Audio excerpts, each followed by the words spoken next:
네, 안녕하십니까. 조원장입니다. 네, 이번 시간에는 한자 알아보기 기초 한자 9번째 강의입니다. 자, 이번 시간에는요, 특히 상형문자 중 동물들에 관한 한자들, 글자들을 모아서 한꺼번에 정리하는 시간을 가져볼 텐데요. 상형문자는 기본적으로 한자가 표의 문자, 뜻을 나타내는 문자라는 것을 대변해 주듯이 마치 그림과 같은 아주 직관적인 문자죠. 그렇기 때문에 상형 문자를 이해한다는 것은 지금 우리가 쓰고 있는 해서체 글자하고는 조금 다른 의미를 갖고 있습니다. 왜냐하면 상형 문자와는 좀 이질적인, 우리 해서체를 쓰고 있는 글자가 좀 이질적으로 느껴질 만한 아주 다른 글자로 여겨진 변형의 과정을 거쳐왔거든요. 그렇긴 하지만 한자 공부의 시작은 처음 고대 생겼을 당시의 모습을 이해하는 것이 지금 바탕 화면에 있는 요 부수 글자들인데, 이 해서체라고 그러죠. 해서체 또는 정자체라고 하기도 하는데, 이 한나라 때부터 한 2000년 동안 우리가 이 해서체를 써왔단 말입니다. 그래서 지금 해서체 영역에서 우리 모든 것을 이해하고 있는데, 근데 이 글자만으로서 그냥 쉽게 이해하기란 문자와 우리가 이해하는 소리와 의미가 좀 부합되지 않는, 맞지 않는 그런 측면이 많기 때문에 이 동물과 관계된 상형 문자들을 참고로 해서 지금 우리가 해석체가 어떻게 변해왔는지를 한번 살펴보는 시간을 가져보도록 하겠습니다. 자, 맨 먼저 보자. 우리 오늘 요 구강에서 해야 될 글자들은 기본적으로 요 40개의 글자들입니다. 전부 다 직접적인 동물의 종류를 나타내는 고유명사이기도 하고, 아니면 동물의 행위와 관계된, 모습과 관계된 그런 글자들도 있습니다. 이 중에는 지난 8강까지 여러분한테 소개해드렸던 글자들도 다수 많이 포함되어 있습니다. 자, 아무튼 함께 학습을 해 보도록 하겠습니다.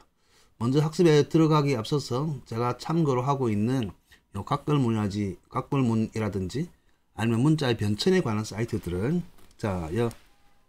한쯔위엔이라고 해가지고 한자원입니다. 그렇으면 앞에 한날 한자에다가 글자 자자를 쓰고 근원 원자를 써가지고 한자원입니다. 한자원은 이제 중국식으로 읽었거든. 지금 현재 중국 사람들이 읽는 방법입니다.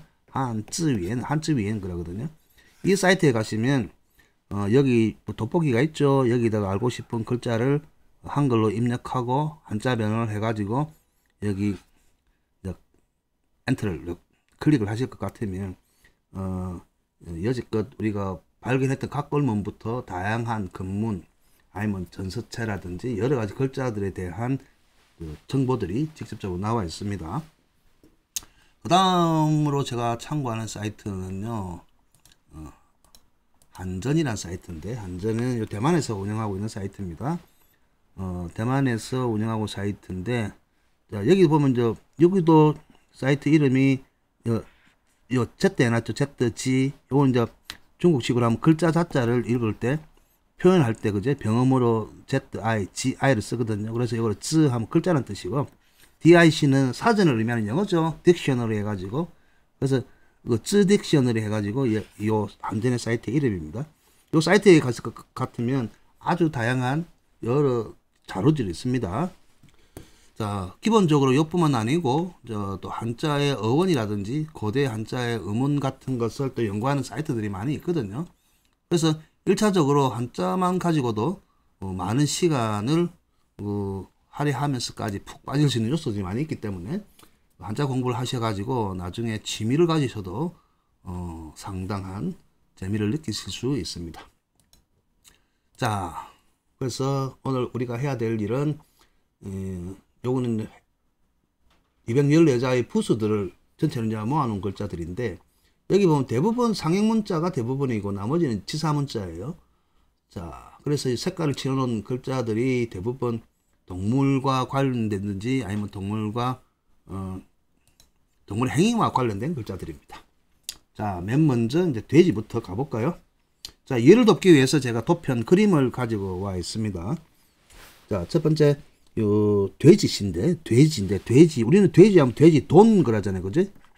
양돈 하면 돼지 돈이라고 하는데, 원래는 돼지 시였거든요. 돼지 시인데 이 문자의 변천 형태를 볼 것 같으면 맨 먼저 요건이 각골문 시대에는 알겠는 각골문 시대에는 그냥 아주 직관적이죠. 딱 보면 아 동물이구나. 근데 이제 요것을 돼지라 하자. 근데 이게 어찌 돼지일까라는 의문을 가져봐야 돼요. 실질적으로. 근데 동물은 동물인 것 같죠, 그죠? 지금은 발딱 세워놨지만은 그 글자를 전부 다 이제 옆으로 40도 틀어갖고 누워야 됩니다. 그러다 보면 이렇게 되겠죠. 이렇게 돼야 이제 우리가 생각하는 요 발이 땅을 딛고 있는 모양이죠. 그 나중에 다음 편에 보면 이제 개도 보여줄 텐데 어쨌든 돼지는 이쪽 공간이 좀 넓어요. 그래서 살찐 모양인 것 같은데 과연 살이 쪘다고 돼지일까요? 그죠? 근데 중요한 거는 각골문 다음에 오는 글자를 보면요. 금문을 주로 사용하던 주나라 같은 그런 시대에서는 전혀 이 글자를 보고 우리가 돼지라고 알 수가 없잖아요. 돼지라고. 그죠? 그래서 이 어떤 의미입니까? 과연 각골문 시대처럼 직관적이지 않거든요. 근데 점차 오면서 이 글자를 보면 우리가 돼지라고 인식하기 힘들다는 겁니다. 그죠? 그게 문제라는 거예요. 다른 게 아니고. 오히려 각골문 시대가 딱 보면 직관적으로 딱 알기 쉽다니까요. 그래서 아이가 그린 그림 같지만은 어찌 보면 가장 돼지의 핵심적인 요소를 이제 선을 몇 개 그어 가지고 만들어 놓은 거예요. 왜냐 글자니까 간략하게 적어야 될 거 아니에요. 이 문자의 경제성과 관련된 건데 아무튼 이제 한번 요 하나를 가지고 이제 먼저 연구를 해보고요. 다음 것들은 이제 그냥 넘어가도록 합시다. 또 아셔야 될 거는 지금 우리가 돼지 그림이라고 제가 이제 가져와 있는데 지금 여기 밑에 있는 요 통통한 돼지 그리고 많은 돼지 새끼를 낳았을 법한 요 돼지는 그 당시에는 이런 돼지가 없었겠죠. 다 개량종이지 않습니까? 그제 과학의 발전에 의해 가지고 과거의 돼지는 이 돼지였겠죠. 위에 있는 돼지. 자, 위에 있는 돼지를 가지고 봐야 됩니다. 그죠? 그러면 돼지를 보고 우리 인간들이 느끼는 직관은 과연 무엇이었을까? 그리고 일반적 사람이 이것을 의미를 담아서 자, 이 형상 중 어떠한 성질을 가지고 와서 돼지라는 글자, 특히 소리를 시라고 하는 글자를 만들었을까? 는 것을 생각해 봐야 된다는 겁니다. 그래서 기본적으로 이제 한자의 어휘를 누려가려면요. 다른 건 아니고요. 이것을 우리가 시라고, 돼지 시라고 한다고 그랬잖아요. 그죠? 돼지 시. 그리고 또 아셔야 될 거는 이 문자가 지금 현대 중국 사람들이 그 땅에서 만들어졌다 해서 현대 중국 사람들이 만든 게 아니라는 거예요. 그리고 우리가 한족 하는데 그 한족이 과거에 한족이 없었어요. 우리가 한족이라는 개념 자체도 중국이 공산화되고 나면서 임의적으로 아주 많은 그 이민족들을 하나로 어우르게 하고 그 다음에 자기네들의 정책상 그냥 만드는 개념일 뿐이에요. 한족이란 개념이 없었습니다. 우리가 지금 한자라고 하지만은 옛날 한나라 시대 때 썼다고 해서 한자입니까? 그 한나라 시대 이전에는 한자를 안 썼습니까? 그 자기들의 이제 어떤 민족적 아니면 뭐 국가적인 그 대표성을 상징하기 위해서 그 한나라 한자를 써서 뭐 한자, 한족 뭐 그런 표현을 쓰고 있지만은 그런 개념들은 전부 다 중국이 공산화되고 난 다음에 중화인민공화국이 만들어지고 난 다음에 만든 개념이에요. 그전에는 그런 말을 안 썼어요. 자, 그렇기 때문에 잘 이해를 하셔야 돼요. 하다못해 지금 나라를 중국이라고 우리 부르잖아요. 뭐 옛날에 중국이라고 안 불렀어요. 저거들이 중국이라고 불러본 적이 없어요. 우리 세종대왕께서 훈민정음에 중국이라 뭐 나라 말씀이 딩국가 달라 그래 하니까 그 중국이 나와 있지. 중국의 모든 역사들을 한번 보세요. 그 중국이라는 단어가 몇 번 나왔는지. 자, 하여튼 그런 개념들은 이제 현대를 동시대를 살아간 사람들이 임의로 만든 개념들이 더 많지. 과거에는 과연 그 중국이라는 나라를 각각의 나라 이름을 불렀을 끼고, 그죠? 왕조 이름을 불렀을 끼고, 한편으로는 글자 자체를 이제 불렀었지. 그거를 한자라고 이야기 안 하잖아요. 그러면 여기서 문자의 변천사를 볼 것 같으면 한나라 때는 요때 한나라가 나와요. 요때 문자 변천 보면 요때 해서체 요때 이때 한나라 나오지. 그 이전에는 한나라 나라도 없잖아요. 그래서 문자의 변천이 지금 우리가 알고 있는 돼지 시를 가지고 우리가 해서체를 이제 배우고 있지만 그 앞에를 뭐 한자라 부를 수 있냐는 거죠. 그죠? 그렇기 때문에 지금 문자를 각 시대별로 이렇게 딱 부르는 것도 지금 다 임의로 후대 사람들이 만들어 놓은 거예요. 설문그라니까 이 글자는 이 자체는 설문해자에 나오는 체죠. 근데 요거를 설문해자가 이거 자체로 볼 것 같으면 요거를 전서로 부를 거냐? 그죠? 전서체라 그래야지 설문체라 하진 않잖아요. 여기는 각골문이 발견된 지 1898년이니까 이제 100년이 채 안 됐는데 그때는 각골문이라 부르진 않았다는 거예요. 금문도 마찬가지고. 그래서 지금 우리가 배우는 거는 배우기 위해서 개념화해서 자 현대에 들어와 가지고 근현대에 들어와서 만들어 놓은 개념이지. 그래서 그런 개념에 빠지면 안 된다는 겁니다. 자 어쨌든 그는 우리가 지금 현재 동시로 살아가는 사람들이 인위적으로 이제 만들어 놓은 거예요. 자 그렇기 때문에 이 돼지시라고 하는 이 글자를 가지고 과거에 욕을 보니까 돼지란 확실히 알겠어요. 어쨌든 돼지를 하면 이렇게 한다 알겠는데 그 중간에 오는 것들은 그 돼지 지금 현재까지 돼지 이 왜 돼지지? 라는 의문을 가질 수밖에 없잖아요. 그렇기 때문에 문자 변체를 보면서 돼지의 성정, 돼지의 특징이 뭐기 때문에 과연 이걸 돼지시라 했냐 이거죠. 그렇게 우리가 유추하기 위해서는 돼지라는 말과 그 다음에 시라는 의미 있죠, 그죠? 이거 자체를 이해를 해야 돼요. 그래서 시 그러면 시라고 부른다. 그럼 다른 한자의 시를 생각해 봐야 되는 거예요. 그래서 처음 한자 입문한 사람들은 뭐 여러 가지 시가 있다는 것은 모르니까 어쩔 수 없죠. 그 뭐 떼시가 있고, 그죠? 그 뭐 떼시가 있고, 과연 또 죽을 시자도 있고, 화살 시자도 있고. 자기가 생각할 수 있는 개념의 시를 다 생각해 보는 거예요. 해봐야 이것을 아는 거예요. 왜 소리가 비슷하거나 같으면 원래 다른 소리를 쓰고 있는 것을 빌려오기도 하니까요. 그 개념 자체를. 그리고 또 이런 사람들이 이런 이야기해요. 이 돼지는 지금 우리나라 사람들이 부르지 중국 사람들이 부르는 거 아니잖아 그러거든요. 제가 다시 이야기하는 거는 이 맨 먼저 한자가 만들어지고 맨 초기 만들어지는 요 상나라 시대 때는 현재의 한족이라고 하는 아주 다양하고 역사를 통해 가지고 여러 왕권이 바뀌면서 섞인 그러한 어찌 보면 이제 많이 섞여 있는 믹스된 혈족들이죠. 근데 우리는 아주 보수적으로 말과 언어와 문화가 그대로 단군의 자성처럼 하나로 이어져 내려왔잖아요. 그래서 초기에 만들어진 소리가 그대로 이어져 내려왔지 글자 표기만 다른 거거든요. 오면서 해석이 잘못되고 다른 쪽으로 이해를 하고 하다 보니까 지금 뜻이 뭐 어떤 글자들은 뭐 수십 개까지 아니 수십 개까지 뜻을 가지게 되잖아요. 재활용을 하기 위해서. 자, 아무튼 자 한자를 배우기에는 우리나라가 지금 현재 쓰고 있는 훈도 다 도움이 된다. 그렇게 이해하시면 개념이 딱 들어오게 될 겁니다. 자, 그리고 그래서 자, 이 돼지 시를 보면 딱 생각나는 게 어떠한 특징을 가지고 이 돼지 시를 썼을까?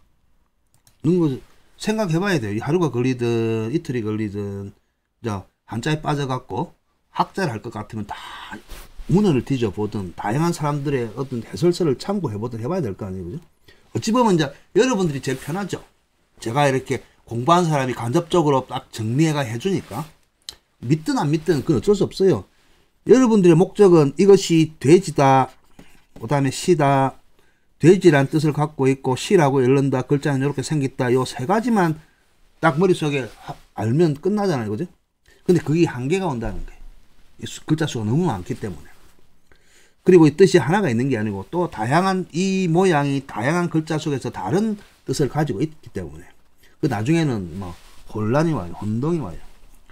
자, 아무튼 돼지 특징을 보면요. 제가 연구한 바는 돼지는 이 돼지 보면 안 된다 그랬죠. 과거의 돼지 이 돼지예요. 이 돼지의 특징은 현재 돼지도 마찬가지지만은 기본적으로 이 돼지는요. 이제 머리 부분을 조심해야 돼요. 다른 글자들은 특징이 없어요. 머리 부분에 보면 이 머리가 전부 땅을 향하고 있습니다. 야들 아래를 향하고 있어요. 고개를 까딱 들지도 못합니다. 코 부위를 90도 이상을 들지도 못해요. 아니 수평 이상으로 들지도 못해요. 그리고 양옆으로 잘 돌리지도 못해요. 무조건 앞만 보고 달리고 아래를 보고 달려요. 그리고 얘들이 제일 좋아하는 게 땅속에 있는 것들, 아래쪽에 있는 것을 좋아하지 위쪽에 있는 것은 얘들은 어떻게 하지는 못해요. 그게 돼지의 특징이란 말입니다. 고개가 아래쪽에 있다라는 것이 하나 포인트 제가 생각한 거고요. 그래서 가만 생각하니까 여기서 그러면 이 돼지에서 여기 돼지의 머리인지 여기 돼지의 머리인지 알 수가 없어요. 그죠? 근데 나중에 이것도 뒤에 이제 발견을 하긴 했지만은 아무튼 그릴 때 돼지씨는 전부 다 수평에서 굽어져 있다는 거예요. 아래로 보고 있다는 거예요.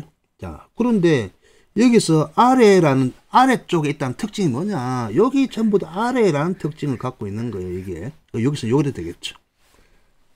자, 요것도 되겠죠. 제가 이야기 해볼게요. 자, 각골문을 좀 연구를 하시다 보면, 자, 이런 모양이 자주 나옵니다. 뭐, 또, 이런 모양을 하고 있고, 여기 쌍날철이에요. 싹이 날철. 그러니까, 위로 싹이 난다는 거예요. 위로 싹이. 위로 난다는 거예요. 근데 요 모양 보세요. 요거는 전부 다 뭐예요? 거꾸로 돼 있죠. 아래를 향하고 있죠. 아래를 향하고 있잖아요. 그러니까 여기서 아래를 향한다는 것을 신호로 주고 있는 거예요. 여기서 아래를 향하고 있다는 거. 자, 아래를 향한다는 의미는 뭐냐? 싹은 위로 나죠, 그죠? 그래서 위로, 우리 말하면 돋다 그러잖아요. 돋아나다. 위로 가는 건 돋아나는 거죠.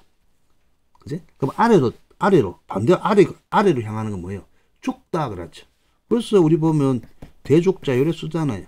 그 대나무의 특성이, 대나무 이파리가 전부 다 그 대나무 끝이 아래를 보고 있거든요. 대나무 끝은 절대 위로 안 가고 적어도 수평에서 아래를 보고 있습니다. 그래서 죽었다 그러면 풀이 죽었다. 그 풀이 죽은 거예요. 전부 다 풀이. 죽다는 뜻이에요. 죽다는 뜻. 이해갑니까? 그리고 여기 보면 또 비수비자하고 비슷하게 보이죠? 비수비자하고. 비수비자도 죽다는 의미죠. 다 동원하는 거예요. 자, 그럼 이제 여러분한테 물어봅시다. 자, 우리말로 왜 자꾸 중국어로 생각하지 마세요. 우리말로 죽었다를 이 동물하고 딱 매치되는, 딱 합당한 매치되는 단어가 뭐가 있어요? 죽었다. 돼지다. 뒤지다. 돼졌다. 죽은 거예요.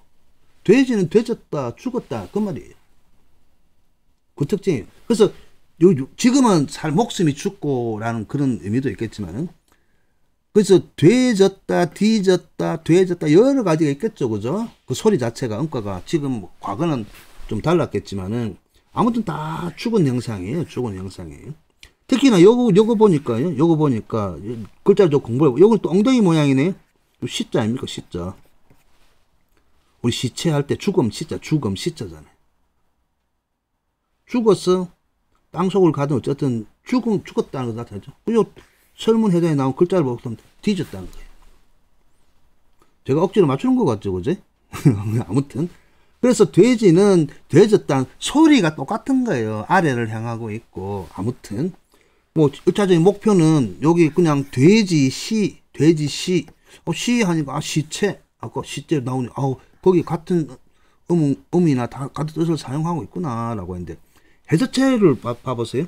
그럼 이게 돼지랄 것 같으면 해서체에서 요 모양은 여기까지가 요 모양하고 비슷하잖아요. 어쨌든 간에. 그러면 나머지 부분은 뭐예요? 보입니까? 해서체 아래 하자도 보이죠? 비수비자도 보이죠? 여기 아래 하자와 비수비자. 결국 비수비, 아래 아래를 향하고 죽다. 그래서 여러분들이 이런 비슷한 그림들을 상상하실 것 같으면 구글에다가 검색창에다가 죽은 돼지라고 해갖고 한번 돼지가 잠자는 모습일 수도 있는데 그 돼지의 모습을 한번 봐보세요. 전부 다 이 모양으로 죽어 있습니다. 이 모양으로 죽어 있습니다. 그래, 아무튼 죽었다는 의미가 있는 거예요. 알고 보면 돼졌다, 돼지다, 죽었다. 근데 그게 원래 지금 죽었다가 아니고 아래를 향하고 있는 동물이란 뜻으로 사용했겠죠. 그래서 이거를 지금 현재 우리가 돼지라고 해가지고 돼지를 시라고 안 부르잖아요. 지금 우리는 돼지돈이라고 하죠. 그 돼지돈인데 돼지의 소리를 갖고 온 거예요. 그리고 우리 살아있는 거고.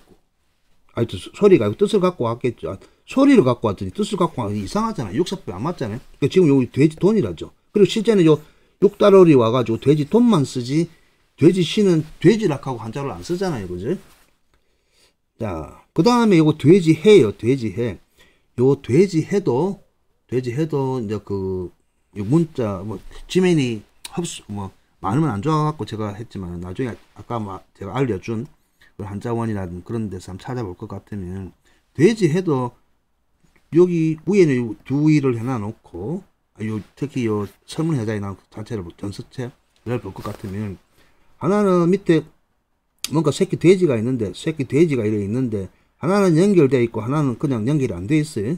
그러면 그냥 위에 있는 거는 윗사람이고 어른이고 막 거기 있겠죠. 한 사람은 이어져서 생명을 이어져 있고 하나는 죽었다는 의미로 나타내는 거예요. 그래서 여기 볼 것 같으면 요걸 왜 요걸 두 개를 써놨느냐. 그리고 칼도를 쓰면 우리 색일각이라고 하겠죠. 그죠? 원래 이게 붙어 있는데 떨어지는 거예요. 떨어지는 거예요. 다양하게 씁니다. 형상이나 모습이나. 그래서 보면 해라고 했죠. 해. 그러면 해 하면 또 다른 해를 생각해 보는 거예요. 돼지해, 돼지해. 해 하면 우리가 풀해자도 있잖아요. 풀해. 그죠? 하여튼 요 돼지를 나타낸 겁니다. 요거는 또 저 12지지에 나오기도 하죠.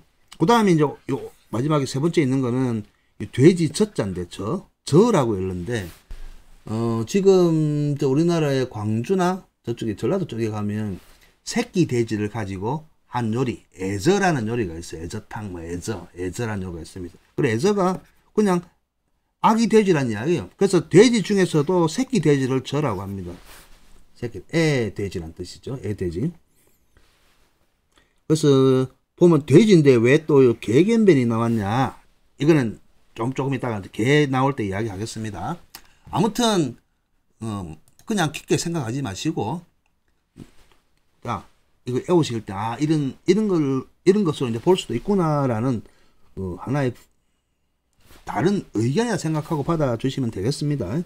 아무튼 이건 돼지시예요. 돼지시. 왜냐하면 나중에 우리 무덤을 쓸 때 무덤 총자도 여기 들어가고 무리 총자도 들어가고 여기 또 들어간 글자들이 참 많거든요. 똑같이 한 군데만 들어가는 게 아니고 다 죽은 사람들을 또 나타낸 글자 속에 많이 들어간단 말입니다. 그러니까 이게 죽었다는 의미로서 죽은 자, 죽은 목숨이라는 의미로서 쓰이기도 하더라. 자, 그래서 돼지시. 그 다음에 이거 돼지돈. 육단에 오면 돼지돈. 지금 우리가 많이 쓰죠. 양돈. 그래서 그죠? 그 다음에 이거는 돼지해. 우리 해체하는 거. 이거 보면 양쪽에 두 개 있죠. 이거 분리되어 있죠. 해체하는 거예요. 그래서 풀레자로 쓰는 거예요. 해체하는 거. 돼지해. 그 다음에 이거는 아기 돼지저. 놈자자가 와 있죠. 오른쪽에는. 자, 그 다음에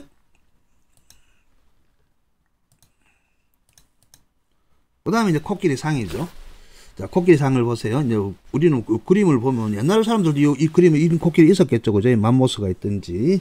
그러면 가끔은 보세요. 코가 길죠? 코가 길고, 둥글게 안쪽으로 말리가 있고, 그리고 오른쪽 위에 이제 머리인데 뭐가 이렇게, 그죠? 넉넉한 것이 있죠. 이건 양쪽 귀예요, 귀. 아, 코하고 귀가 이 동물의 특징이네, 코끼리. 그리고 코끼리니까 우리 코끼리 했겠죠, 그죠? 그리고 옛날에는 코끼리를 안 했죠. 고길이라고 했겠죠. 우리가 코라든지 끼라든지 여기 나오는 격음이나 경음은 그 삼국시대 때 발음을 안 했거든요. 그래서 기껏 해봤자 고길이라고 했겠죠. 고길이.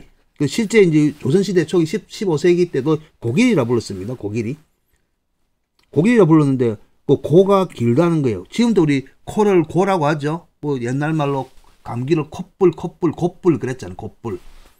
그러니까 고가 길어. 길이 그랬으니까 코가 긴 동물이란 뜻이겠죠. 그래서 코가 특징이. 그래서 여기 근문시대만 하더라도 자, 코하고 딱 보니까 코가 이렇게 나와 있으니까 이해하기 참 편하죠. 그죠?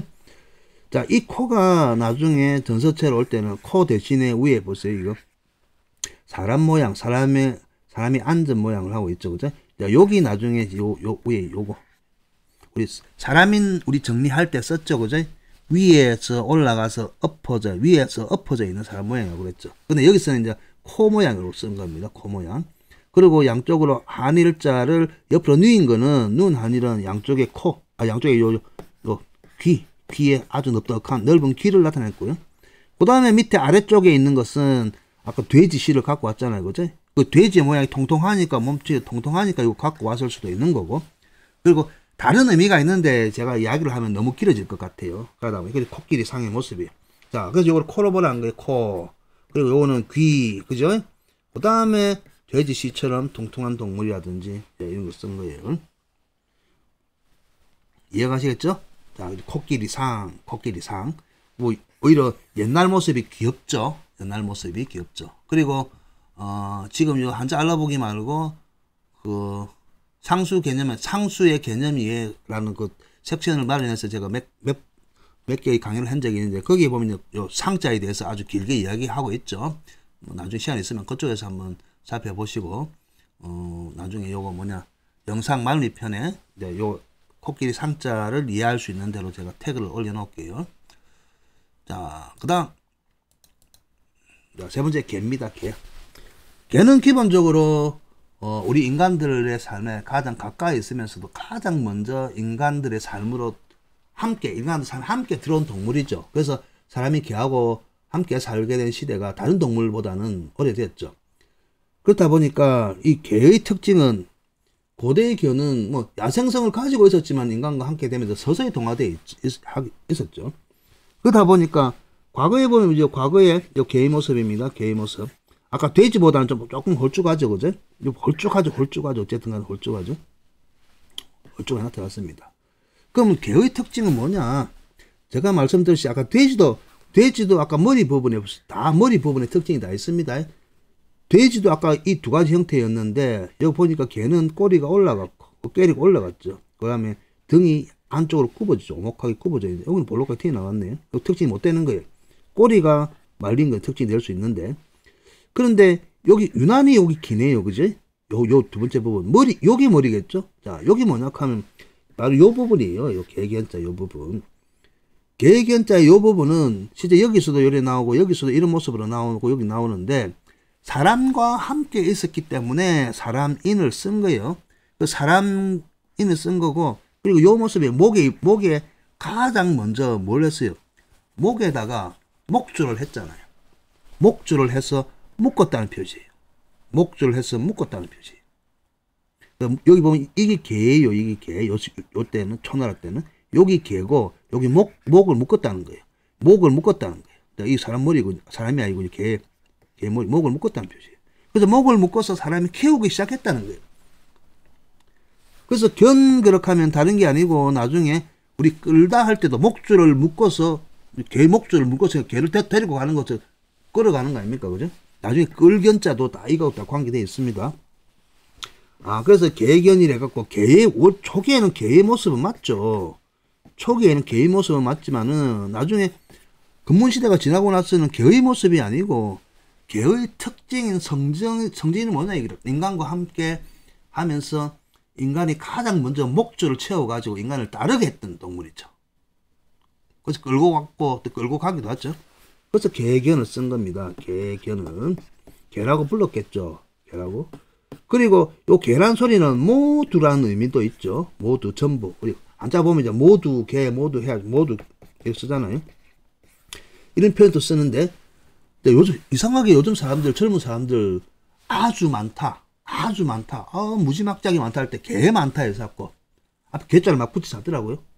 원래 왜 그걸 만들었냐 하면 너무 많다 할 때 한자로 가히 많다를 줄여갖고 개라는 사람들도 있고 엄청나게 뭔가 내가 설명 못하니까 뭐 무진장 있다는 의미로 이제 개를 쓴다고 하는데 실제 보면 그 소리가 전부 다 옛날이나 지금이나 똑같은 의미가 있는 거예요. 그리고 나중에 글자를 보면 이 자체가 자 생긴 모양이 똑같아요. 자 이랬으면 여러분 아시죠? 클테죠. 클테가 항상 제가 이야기했죠. 같은 소리는 같은 다른 글자를 연상하라고요. 그 태를 연상하세요.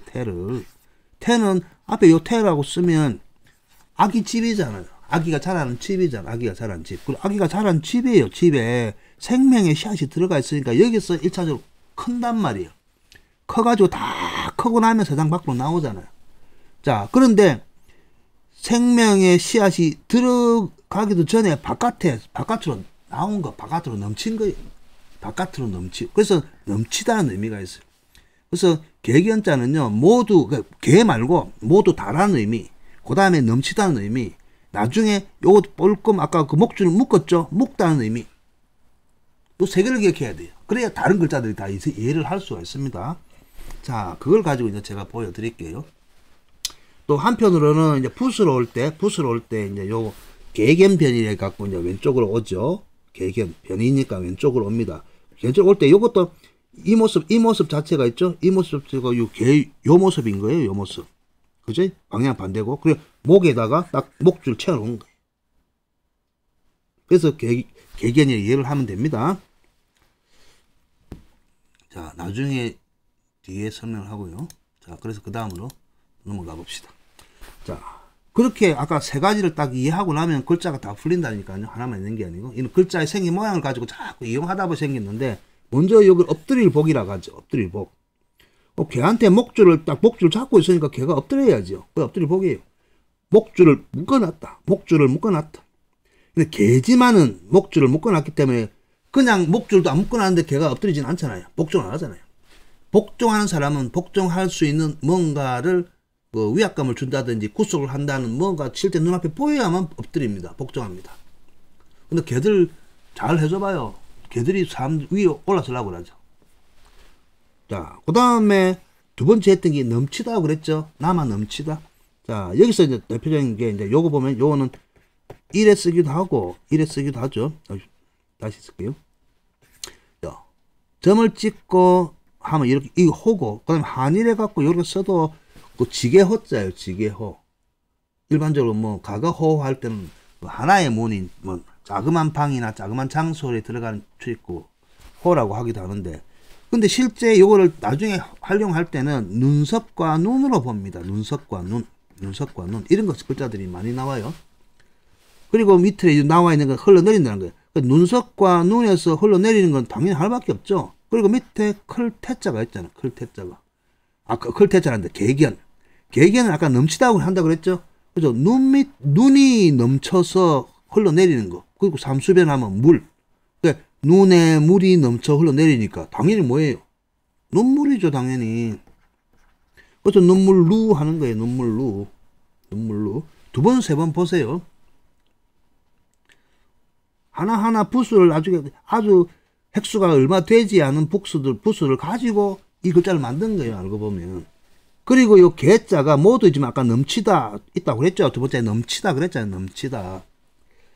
자, 그 다음 글자를 봅시다. 그 다음 요 세 번째 요 글자는 밭전의 개견인데, 밭전의 개견. 근데 밭을 개가 지키고 있다. 뭐 과수원을 지키고 있다. 그렇게 해서 보면 안 되겠죠. 먼저 답부터 알려드릴게요. 여기 도랑견자에 도랑견. 도랑견. 저기 밭이니까 밭도랑견이겠죠. 근데 이제 저기 이제 도시 생활 하시는 분 밭도랑이 뭐냐라는 거다. 자, 그 기본적으로 밭 할 때 도랑. 자, 밭에 보면 도랑이 있고 고랑이 있고 이랑이 있습니다.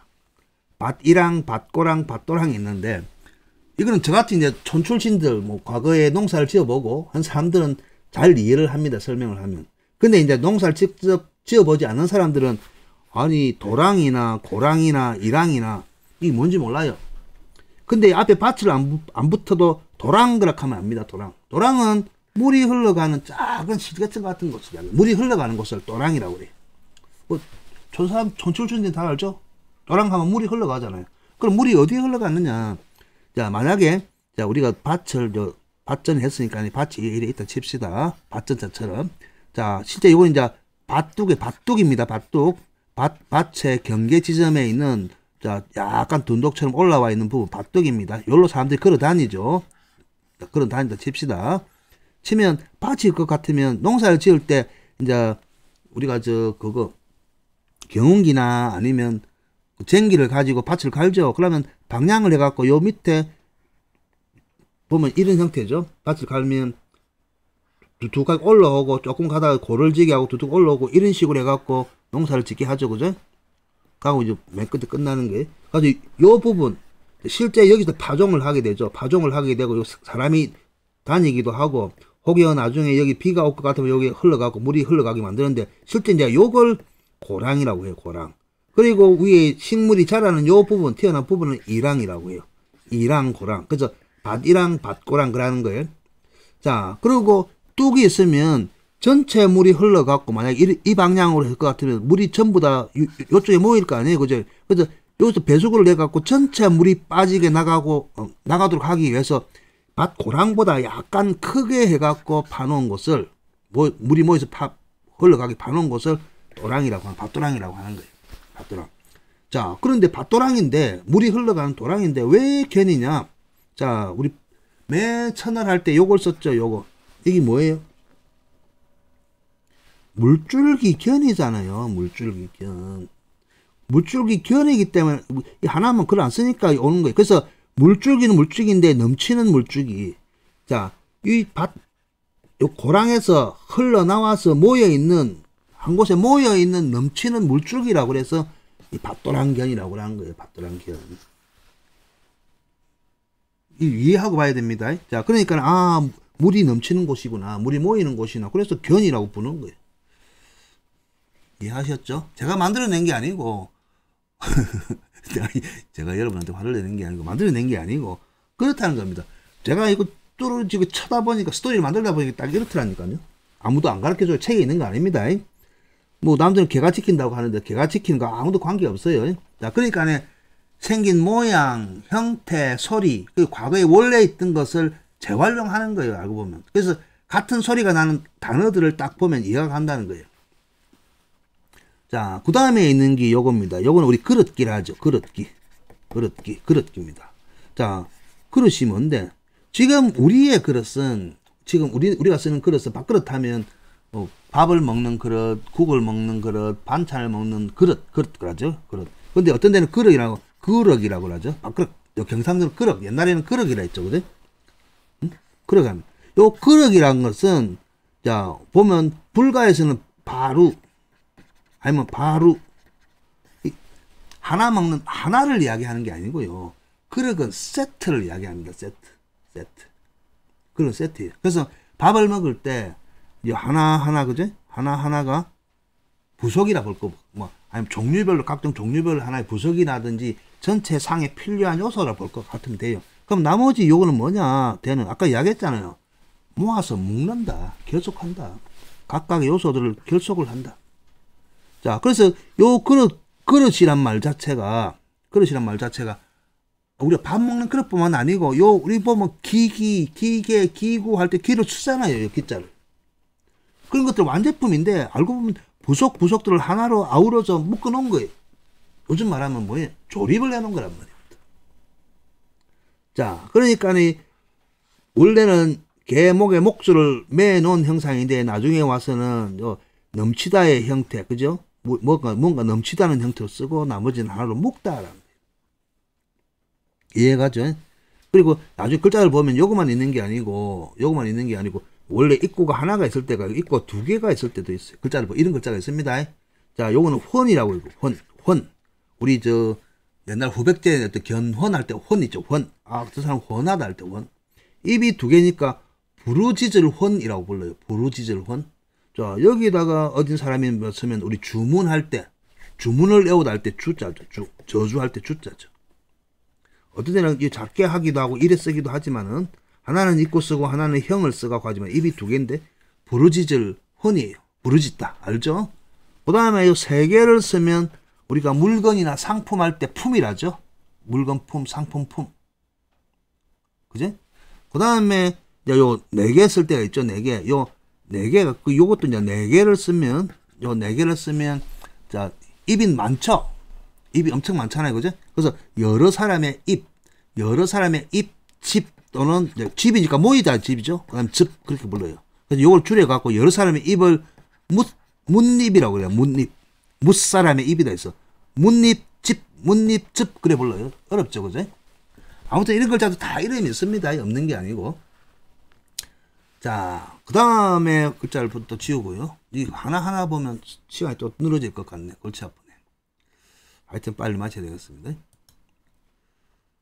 자, 그 다음에 보면 이거 밭을 헌자거든요. 우리 밭이 달 때. 헌사하다. 밭이 달 때 헌하지. 국민교육 헌장할 때 밭이 단데. 근데 이 밭이 다는 자체를 우리는 생각이 이러죠. 누구한테 뭘 바칩니까? 신분이 낮은 사람이 신분이 높은 사람한테, 그죠? 신하가 임금한테, 백성이 높은 사람한테, 그리고 뭐 종교에서도 신한테 바치고 하는 거죠. 근데 바친다 보면 다른 게 아니고 왼쪽 편에 나타나는 거는 위에는 범호죠. 범호죠. 그리고 아래쪽에 있는 건 아직 안 배웠습니다만은 원래 그게 솥력이에요. 솥력이라고 해요. 솥력.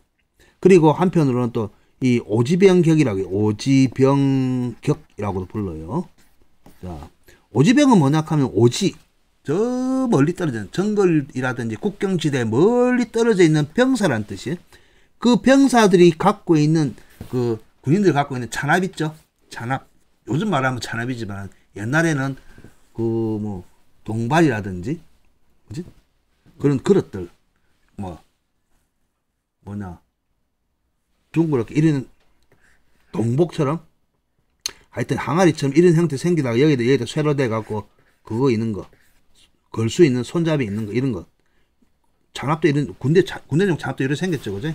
자, 이런 것을 오지명 격 솥역이라고 그래. 직접적으로 불을 뗄 수 있는 것을 이야기합니다. 그런데 따로따로 이 오지병 격이고 여기 호랑이 범호자지만 원래 또 두 개를 붙여서 또 이야기할 때도 요거를 솥관이라고 그래요. 솥관. 왼쪽 편이 솥관이에요. 솥관자고 솥권 관이 아니고 권이다 권.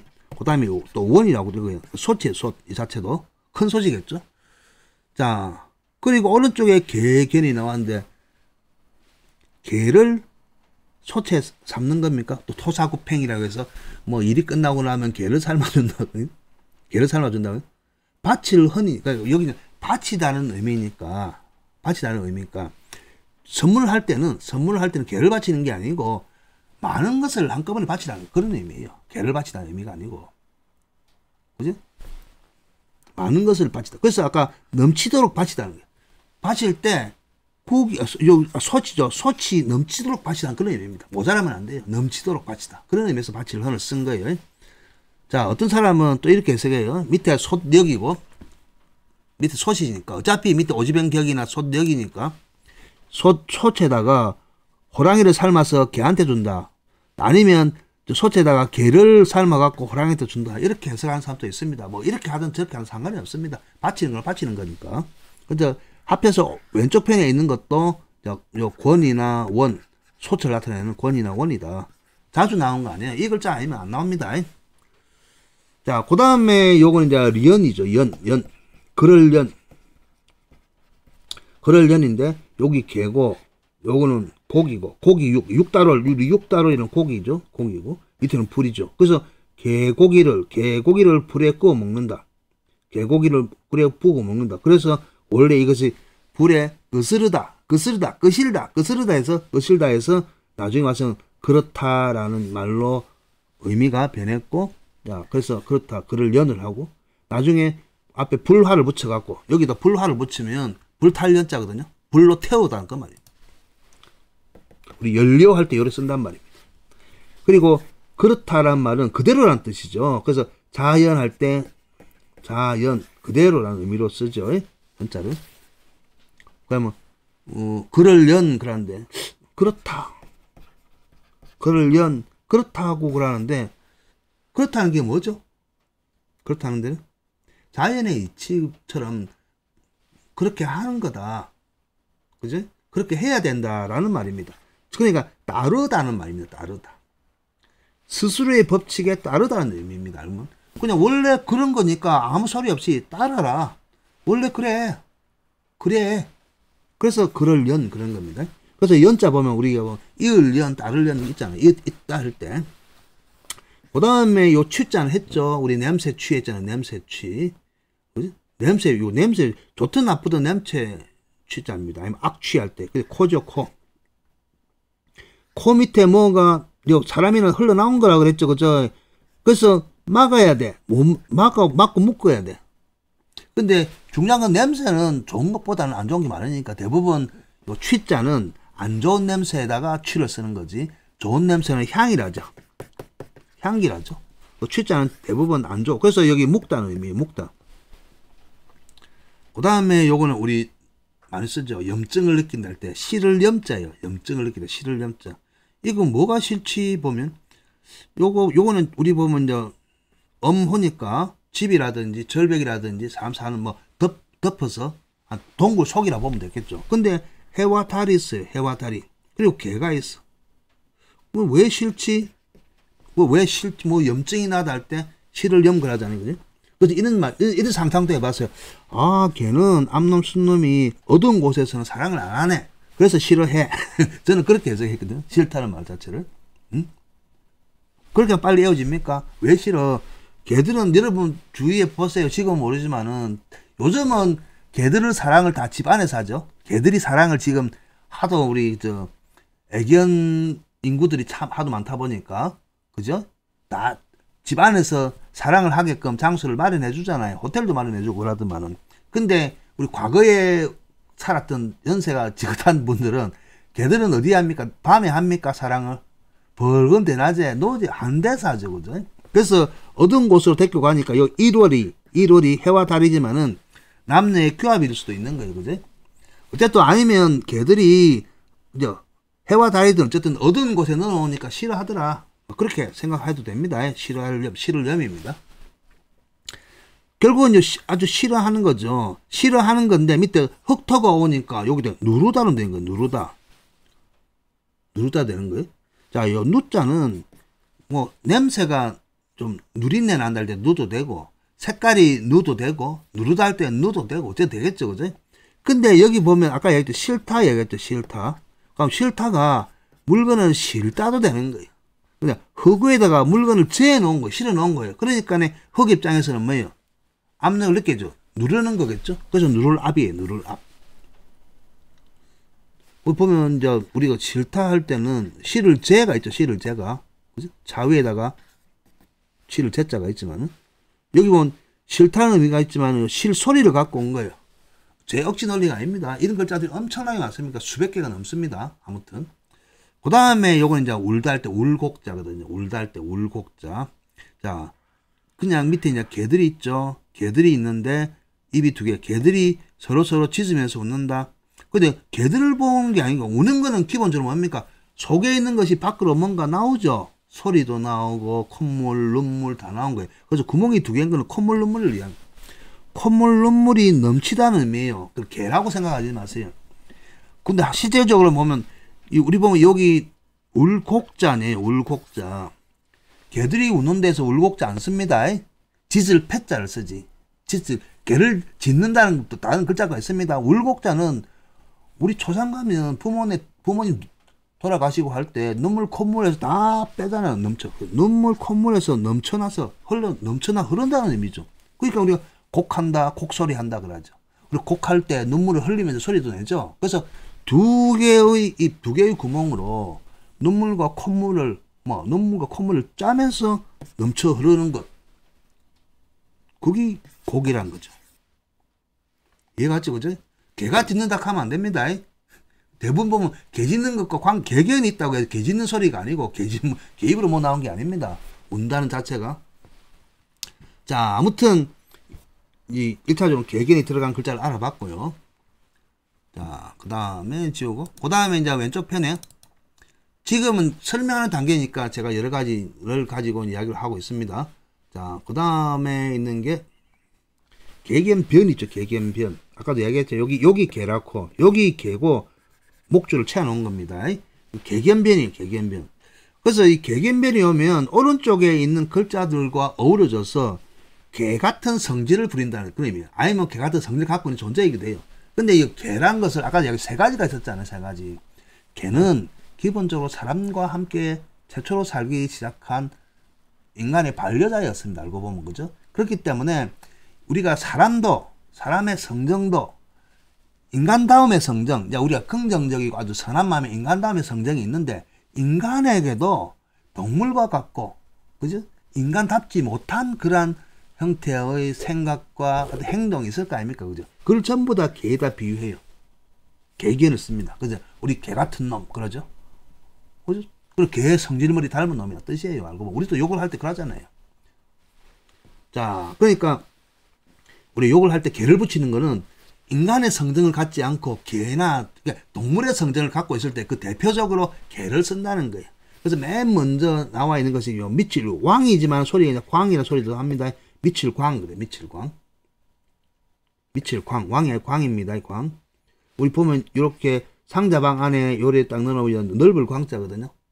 바르다 할 때, 바를 광자이기도 하고, 광이라 소리 냅니다. 넓고 바르다 이제 광이에요, 광. 왕 소리에 광이 나옵니다. 그래서 왼쪽 편에 갖고 있습니다. 그러니까 미칠광자예요, 미칠광. 지랄 발광한다 할 때 쓰죠. 그 다음에 여기 또, 오른쪽에 나와 있는 건 여기 창성할 창이죠. 뭐 창성하다, 번창하다, 밝다, 그때 빛나다 그런 의미에서 요 창입니다. 앞날이 창창하다 할 때도 창을 쓰거든요. 창성하다. 뭔가 뻗어나가는 거예요. 근데 개 같은 성정이 뻗어나가는 거지가 미쳐 날뛸 창자예요. 장광한다 그래요. 광창이 아니고 장광한다는 말이 많이 나옵니다. 미쳐 날뛰는 것을 장광한다 그러거든요. 엄청나게 많이 씁니다. 이것도. 그 다음에 여기 이제 오른편에 나타나는 게 이 방부절이죠. 병부절이기도 하지만은 아주 연약한 어린아이이기도 한 거예요. 연약한 어린아이이기도 하고, 그리고 뭔가 두루마리와 같은 아주 비밀이 숨겨져 있는 어떤 물건이기도 하고, 그래서 개 같은 성정은 이것을 탈취한다는 의미예요. 그래서 아주 연약한 상대, 아기라든지 아니면 아주 먹잇감이 되는 그런 상대를 요 동물처럼 날뛴다 해서 우리 범할 범자라고 그래요. 범할 범자. 그게 왜 범이냐? 범은 우리가 호랑이를 범이라 하잖아요. 그죠? 범은 모든 살아있는 것을 다 죽이 없앨 수 있는 거예요. 그래서 무릎범자도 마찬가지입니다. 여기 보면 이제 무릎범 하잖아요. 범이라는 소리는 모두 다를 제압할 수 있는 존재라는 거예요. 근데 요 개는 범같지 않잖아요. 그죠? 그런데 연약하고 어린 것한테 범노로서 다는 거예요. 그래서 범할범, 지 맘대로한테서 범할범이라고 그러는 거예요. 범하면 무릎범, 모두, 부사로 쓰면 모두라는 의미가 있거든요. 그래서 호랑이는 백수의 왕이라 그러잖아요. 모든 살아있는 동물들을 다 제압할 수 있는 능력이 있잖아요. 그래서 범이라는 건데, 전부 다, 모두 다. 그래서 여기 왜 범할 범이냐? 이 개가, 이 개뿐만 아니고, 개과의 동물들이나 이 개 같은 성질을 갖고 있는 짐승 같지 못한 놈들이나 사람들이나 동물들이 연약하고 어린 것한테 지가 호랑이 같이 군다는 거예요. 그래서 범할 범이요. 내 범노로 탄다는 뜻이죠. 그래서 우리 침범할 때 범을 쓰죠. 엄청나게 많이 쓰죠. 그 다음에 요거 이거 맞맹자예요. 아주 오른쪽에 있는 거 맞맹자, 맞이할 때. 옛날 이야기하죠. 맞이.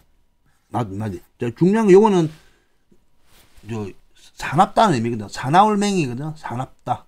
용감하다 할 때. 아주 맹렬하다 할 때 기세가 강한 거죠. 모든 기운의 맨 처음 시작이기도 해요. 그래서 처음 시작이기도 하고, 그리고 맞이니까 맞선다는 의미예요. 그 소리에서 온 게 맞선 게.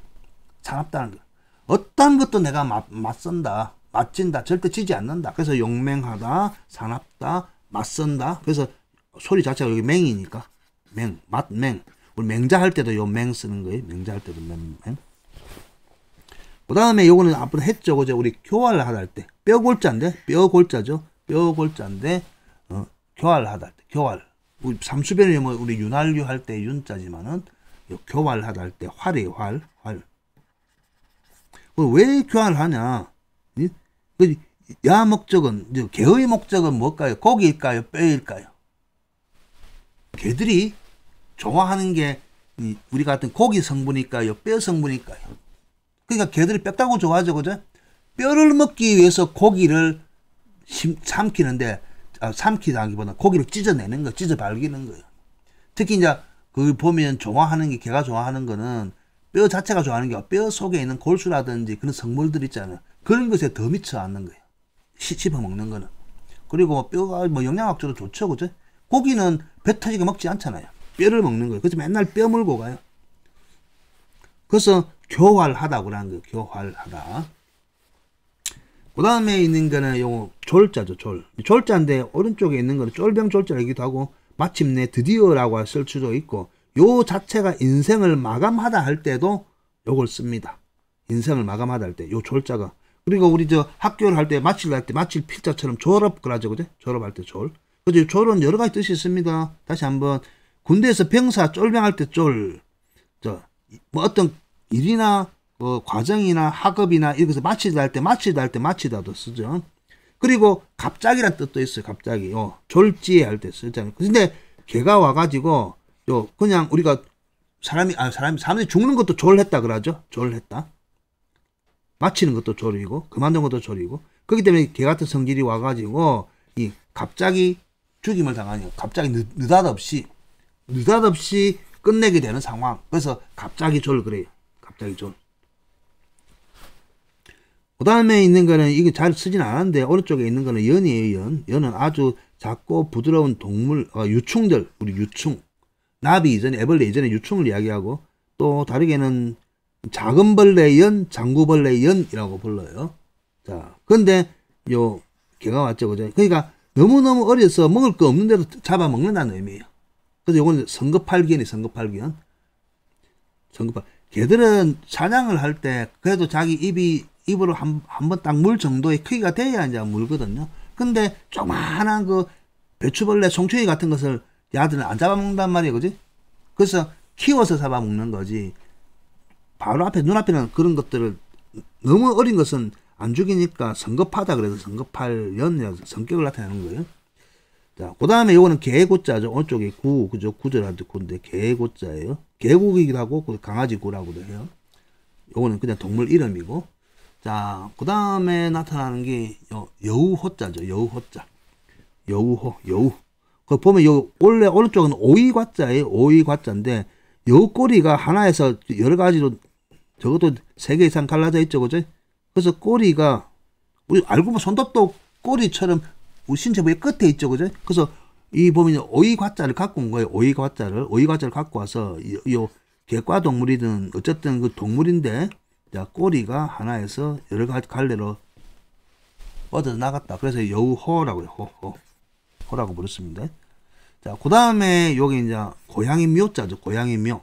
자, 오른쪽에 있는 거는 요 자체가 묘예요. 묘자예요. 보세요. 밭이죠. 밭에 이제 싹이 처음 올라온 거예요. 밭에 농사에 처음 올라온 것을 우리 모종이라 그러죠. 묘종인데 뭐라고 그러죠. 뭐. 그죠? 양묘장 할 때 묘목 할 때 이렇게 쓰는 거예요. 근데 한편으로는 우리 말로 하면 이제 뭐라고 그러죠. 우리 모심기, 모내기 할 때 뭐 그러잖아요. 그런데 이제 이 소리를 갖고 와갖고 밑에 이제 아주 연약한 동물들, 인간과 함께 하는 연약한 작은 동물들인 고양이를 나타내는 거예요. 그래서 이제 고양이 묘, 그럽니다. 그 나중에 보면 이제 그 발 없는 벌레 치 할 때 요것도 쓰기도 하는데 다르게 쓰기도 해요.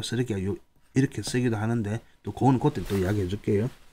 자, 그 다음에 있는 게 요거는 랑인데 요 객과 동물의 이리랑. 자, 요건 보면 이제 원숭이 원자가 들어가 있죠. 그죠? 원숭이 원자가 들어가 있는데 원숭이가 사람 성시 원자, 사람 성시 원자이기 때문에 원숭이 원. 그 다음에 요 서성사자죠. 그게 사자 사자고. 그 다음에 아이 아자가 들어가 있죠. 그죠? 자, 아이 아자가 들어가 있지만 요건 아로도 있고 예로도 읽어요. 아이 아동할 때는 아로 있고 나중에 할머니 읽을 때는 할머니 예라고 해요. 할머니 예. 자, 그 다음에 아까 여기 보면 돼지 할 때 돼지저 이야기했죠. 돼지저. 자, 돼지저 아까 했습니다. 돼지저. 이건 동물들 지칭하죠. 그러니까 이거는 고양이 묘, 이리랑. 그렇죠. 이건 외워야 돼요. 오른쪽에 묘하면 고양이는 묘라 하고 앞에 이제 여우는 호라 하고, 그죠? 여우는 호라 하고, 고양이는 묘라 하고, 이리는 낭이라 하고, 그 다음에 요거, 원숭이는 원이라 하고, 사자는 사자사, 그 다음에 사자예. 두 개를 하고, 부른 이름이니까. 이건 새끼 돼지 저 그랬잖아요. 그죠? 그리고 요 장라는, 요거는 노루장자예요. 노루장자. 오른쪽 글장자인데, 그냥 부를 때 이거는 무조건 해야 돼. 어쩔 수 없어요. 그 소리를 갖고 왔기 때문에.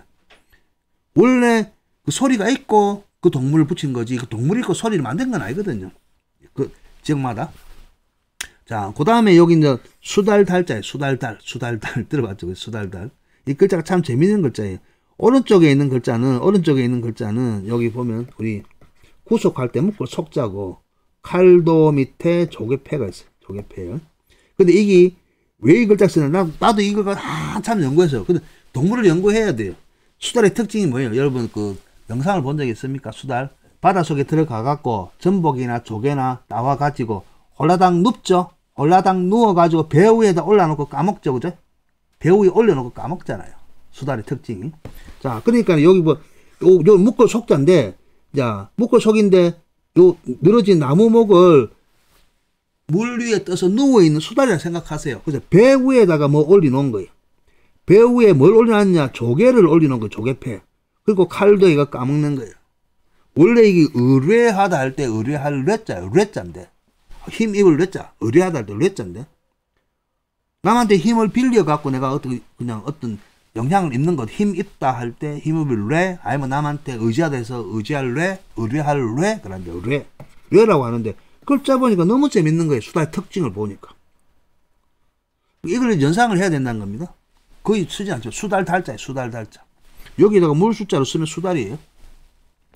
자, 그 다음에 요 이리 나타나는 패. 그 다음에 요 리, 요것도 이리리. 아니면 요 싹 있죠. 싹이라든지 하면 스라손이거라. 스라손이. 그 다음에 요 성 하면 성성이라고 그래. 성성이.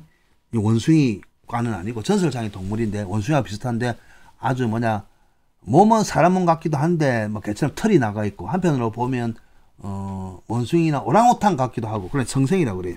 그러니까 여기 나와 있는 것들은 동물 이름이에요. 이름이기 때문에 어떤 원리에서 갖고 오는 게 아니고 원래 그 동물을 부르는 이름이 있을 거 아니에요. 그죠? 이름이 있기 때문에 그 소리를 나는 것들이나 그 특징을 갖고 온 것들이에요. 자, 아무튼 개견자와 관계된 것은 많은 동물들의 특징, 인간과 함께 했고 이게 전설이든 상상이든 많은 특징을 갖고 있는 글자들이 많이 있다. 자, 이렇게 해서 딸랑 그 돼지하고 앞에 코끼리하고 개밖에 안 했는데 이렇게 해서 이번 시간은 이런 식으로 동물들을 여러 가지 의미 확장을 할 수 있구나 라는 것을 생각을 하시고요. 자, 다음 편 이어가지고 진도를 빨리 나가도록 하겠습니다. 글자만 글자인데 딸랑 1시간 동안 3글자밖에 못 했습니다. 자, 아무튼 이런 글자들이 있다. 그리고 여기 말하는 요 나머지 글자들은 계속해서 이제 여러분들과 함께 할 겁니다. 문장을 통해서 하든 단어를 통해서 할 거니까 너무 걱정하지 마시고 일단 제9강 첫 편 강의를 마치도록 하겠습니다. 감사합니다.